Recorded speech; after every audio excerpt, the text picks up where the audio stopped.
हर हर महादेव शंकर पार्वती।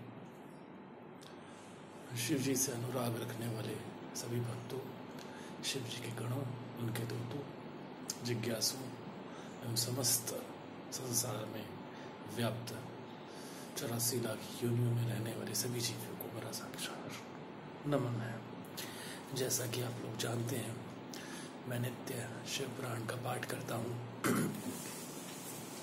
उसी कड़ी में हम रुद्र संहिता पढ़ रहे हैं और आज उसका 16वां अध्याय शुरू होता है, तो शुरुआत करता हूँ।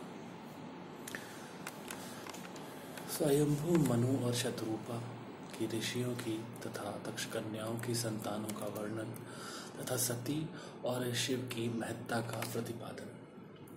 ब्रह्मा जी कहते हैं, नारद, तदनंतर मैंने शब्द, तन्मात्रा आदि सूक्ष्म भूतों को स्वयं ही पंचीकृत करके अर्थात उन पांचों का परस्पर सम्मिश्रण करके उनसे स्थूल आकाश, वायु, अग्नि, जल और पृथ्वी की सृष्टि की। पर्वतों, समुद्रों और वृक्षों आदि को उत्पन्न किया।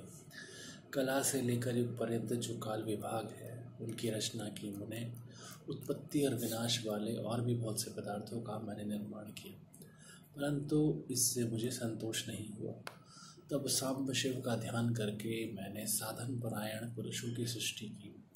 अपने दोनों नेत्रों से मरीचि को, हृदय से भृगु को, सिर से अंगीरा को, व्यान वायु से मुनिश्रेष्ठ पुलह को, उदान वायु से पुलस्त्य को, समान वायु से वशिष्ठ को, अपान से कृतु को, दोनों पानों से अत्रि को, प्राणों से दक्ष को, गोद से तुम को, छाया से कृदम मुनि को तथा संकल्प से समस्त साधनों के साधन धर्म को उत्पन्न किया। मुनिश्रेष्ठ, इस तरह इन उत्तम साधकों की सृष्टि करके महादेव जी की कृपा से मैंने अपने आप को कृतार्थ माना। तत्पश्चात संकल्प से उत्पन्न हुए धर्म मेरी आज्ञा से मानव रूप धारण करके साधकों की प्रेरणा से साधना में लग गया। इसके बाद मैंने अपने विभिन्न अंगों से देवता, असुर आदि के रूप में असंख्य पुत्रों की सृष्टि करके उन्हें भिन्न भिन्न शरीर प्रदान किए। उन्हें तदनंतर अंतर्यामी भगवान शंकर की प्रेरणा से अपने शरीर को दो भागों में विभक्त करके मैं दो रूप वाला हो गया। नारद, आधे शरीर से मैं स्त्री हो गया और आधे से पुरुष। उस पुरुष ने स्त्री के गर्भ से सर्व साधन सम्मत उत्तम जोड़े को उत्पन्न किया। उस जोड़े में जो पुरुष था वही स्वयंभू मनु के नाम से प्रसिद्ध हुआ।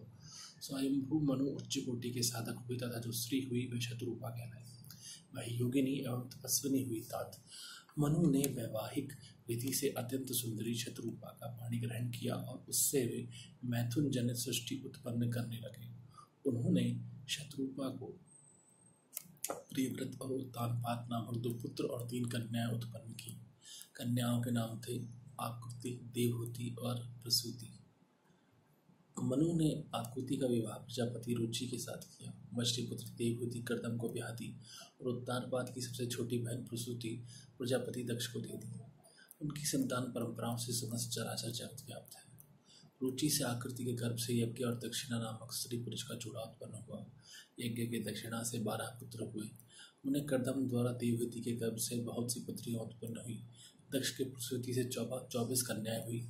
उनमें श्रद्धा आदि 13 कन्याओं का विवाह दक्ष ने धर्म के साथ कर दिया। अपनी धर्म की उन पत्नियों के नाम सुनो: श्रद्धा, लक्ष्मी, धृति, तुष्टि, पुष्टि, मेधा, क्रिया, बुद्धि, लज्जा, वसु, शांति, सिद्धि और कीर्ति। ये सब 13 हैं। इनमें छोटी और शेष 11 सुलोचना कन्याएं थी।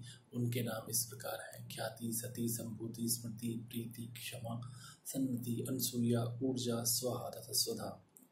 भृगु, शिव, मरीचि, अंगिरा, मुनि, पुलस्त्य, पुलह, मुनिश्रेष्ठ, कर्तु, अग्नि, वशिष्ठ, अग्नि और पितरों ने क्रमशः इन ख्याति आदि कन्याओं का पाणी ग्रहण किया। भृगु आदि मुनिश्रेष्ठ साधक हैं। इनकी संतानों से चराचर प्राणियों सहित सारी त्रिलोकी भरी हुई है।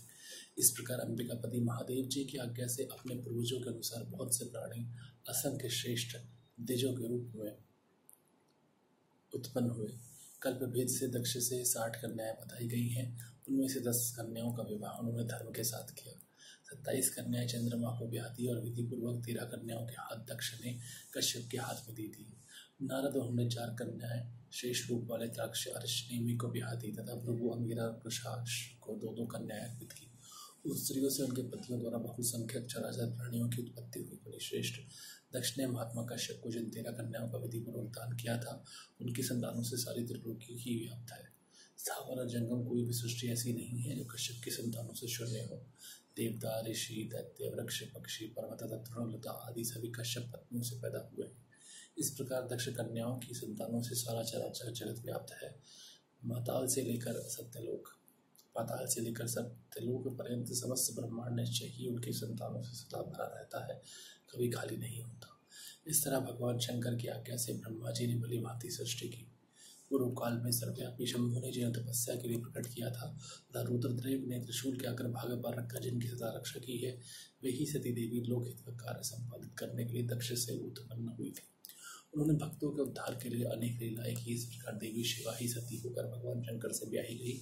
इनके पिता के यज्ञ में पति का अपमान देख उन्होंने अपने शरीर का त्याग किया और फिर उसे ग्रहण नहीं किया।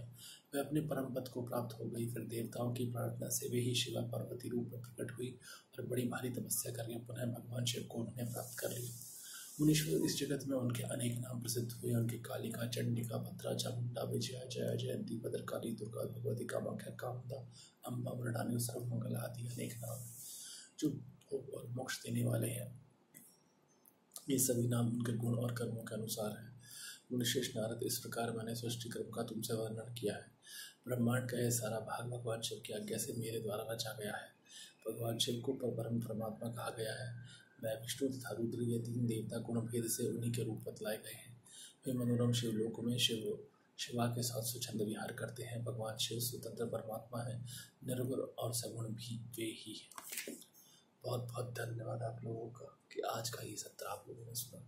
हर हर महादेव। संग गौरव पार्वती।